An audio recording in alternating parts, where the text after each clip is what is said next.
आजकल साइंस कहती है कि जनाब इस वायरस से बचना है तो बार बार हाथ धोएं, नाक में पानी डालें, कुल्ली ज्यादा करें, पानी हलक तक पहुंचाएं ताकि ये मुंह नाक के जरिए वायरस अंदर जाता है। अपने इन 4 आज़ा को ज्यादा क्लीन रखें, ये बताया जा रहा है। सुभान अल्लाह। अब जो 5 नमाजें पढ़े और 5 बार वुजू करे वो हाथ भी धो रहा है, वो नाक में पानी भी चढ़ा रहा है, कुल्ली करके गरगरा भी कर रहा है, चेहरे को भी धो रहा है, कान का मसा भी कर रहा है। अरे 5 वक्त नमाज पढ़ने वाले जैसा साफ कौन होगा।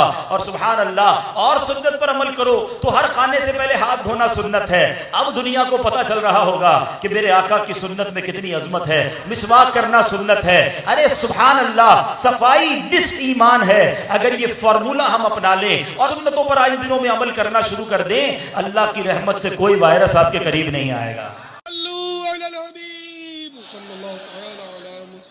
मुझे अपनी और सारी दुनिया के लोगों की इस्लाह की कोशिश करनी है।